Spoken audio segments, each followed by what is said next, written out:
रूस से युद्ध में ज़ेलेंस्की ने बड़ी गलती कर दी है। उन्होंने पलटवार के चक्कर में सीधे पुतिन को चुनौती दे दी है और यूक्रेन की शह पर विद्रोहियों के ग्रुप ने पहले रूस में घुसपैठ की और अब एक अहम सैन्य ठिकाने को निशाना बना दिया है। हालांकि यूक्रेन ने दोनों घटनाओं में शामिल होने से साफ इंकार किया है, लेकिन रूस ने यूक्रेन के खिलाफ ठोस सबूत पेश कर उसे सबसे बड़ा सबक सिखाने का ऐलान कर दिया है।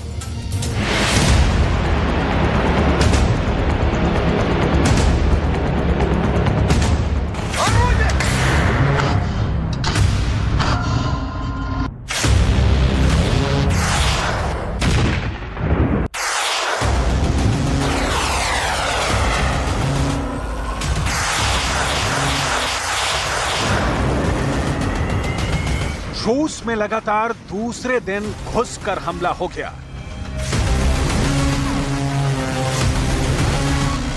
अब की बार टारगेट पर रूस का ब्रांस्क रहा, जहां एक मिलिट्री प्लांट में आग लग गई। हथियारों की इस फैक्ट्री में आग के पीछे पुतिन के दुश्मनों का हाथ माना जा रहा है। शक की सुई यूक्रेन की तरफ है, क्योंकि एक दिन पहले ही बेलग्राद में गदर हुआ। यूक्रेन बॉर्डर से हमलावर रूस के अंदर दाखिल हुए। करीब 5 किलोमीटर अंदर घुसकर कम से कम 2 इलाकों पर कब्जा जमा लिया।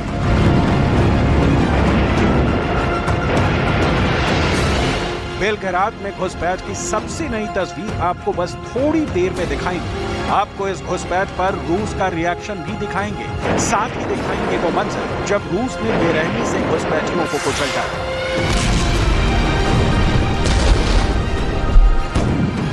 फिलहाल आपको ब्रांस्क में रूस के मिलिट्री ठिकानों में आग की तस्वीर दिखाते हैं। रूस का यह मिलिट्री प्लांट हथियारों की फैक्ट्री ब्रांस्क के द्यातकोश शहर में है, जो यूक्रेन बॉर्डर से करीब 190 किलोमीटर दूर है। अभी यह साफ नहीं हुआ है कि इस मिलिट्री ठिकाने पर ड्रोन से हमला हुआ या किसी मिसाइल से अटैक हुआ या फिर ज़ेलेंस्की के किसी हमदर्द और पुतिन के दुश्मन ने भीतरघात किया। जाहिर है, अगर इसके पीछे यूक्रेन का हाथ है तो पुतिन अपनी फितरत के मुताबिक इसका बदला जरूर लेंगे। ऐसे में अब देखना यह होगा कि इस हमले के जवाब में रूस की सेना कितनी मिसाइलें और ड्रोन ज़ेलेंस्की के देश पर दागती है। पुतिन बेलग्राद में घुसपैठ की घटना से उबरे भी नहीं थे कि ब्रांस्क में उनकी हथियार फैक्ट्री दुश्मन के निशाने पर आ गई। पुतिन की सेना ने कैसे बेलग्राद में घुसपैठियों का खात्मा किया, उसकी तस्वीर देखने से पहले आप रूस के विद्रोहियों की हिमाकत का सबूत देखिए। दावे के मुताबिक बख्तरबंद गाड़ी पर सवार इन लड़ाकों का ताल्लुक रशियन वॉलंटियर कोर यानी आरबीसी से है।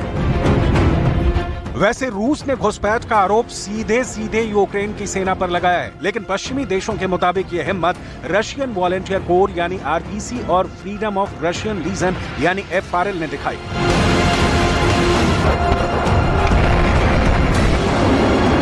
लेकिन पुतिन की नजरों में यह विद्रोह है, महान रूस से बगावत है।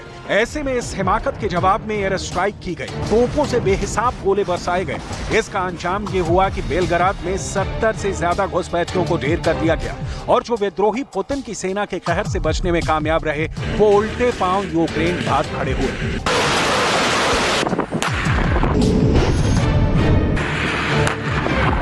Режим, потерпев поражение в городе Артемовск, перешел к реализации террористических акций против мирного населения.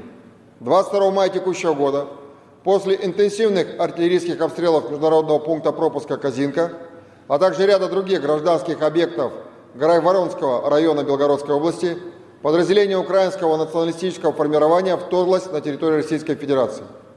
В ходе контртеррористической операции ударами авиации, огнем артиллерии и активными действиями подразделений прикрытия государственной границы Западного военного округа बेलग्राद में इस ऑपरेशन को रूस ने आतंकवाद विरोधी अभियान का नाम दिया था, जो क्रेमलिन के मुताबिक अब पूरा हो चुका है। रूस में ये विद्रोह था या फिर यूक्रेन की शह पर हमला, इसे लेकर दोनों देशों के अपने अपने दावे हैं। लेकिन घुसपैठियों के खिलाफ अभियानों के बाद रूस ने एक ऐसा सबूत पेश किया जिसका जवाब देना अमेरिका और यूक्रेन दोनों के लिए मुश्किल होगा। रूस ने बेलग्राद में घुसपैठियों के खात्मे के दावे के साथ ही दुश्मन की 2 बर्बाद गाड़ियों का वीडियो भी जारी किया है।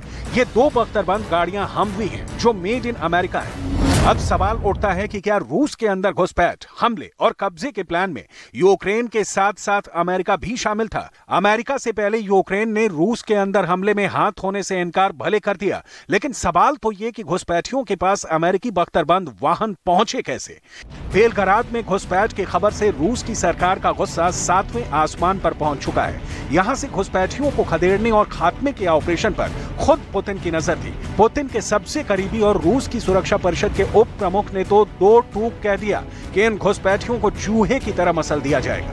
Что касается этих отморозков, я их иначе назвать не могу, то можно по-разному их характеризовать. Вопрос только в том, что с ними делать. Их нужно просто как крыс уничтожать и даже в плен не брать. हुआ भी ऐसा ही। रूस ने जिस तरह से बेलग्राद में विद्रोहियों का अंत किया, उसे पुतिन के दुश्मन शायद ही भूल पाएंगे। वैसे रूस की जमीन पर घुसपैठ और विद्रोह की आग से पुतिन भी कम चिंतित नहीं है, क्योंकि बीते 15 महीनों से यूक्रेन में जारी युद्ध के बीच ऐसा पहली बार हुआ है जब बख्तरबंद गाड़ियों पर सवार पुतिन की दुश्मन सेना सरहद लांघकर रूस में दाखिल हो गई।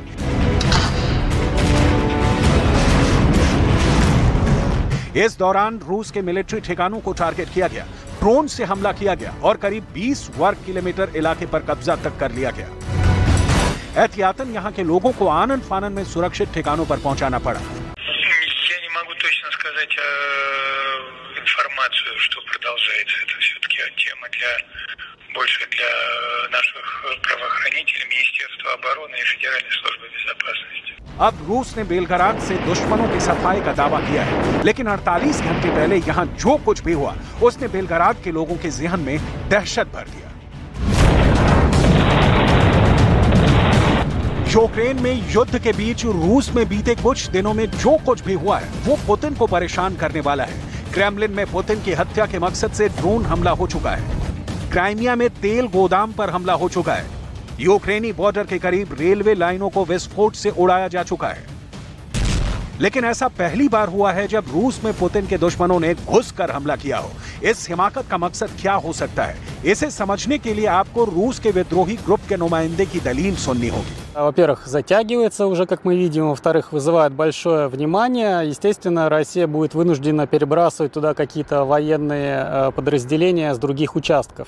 Если они снимут какие-то подразделения с украинского фронта, соответственно, Украине будет легче производить наступление, освобождение своей территории.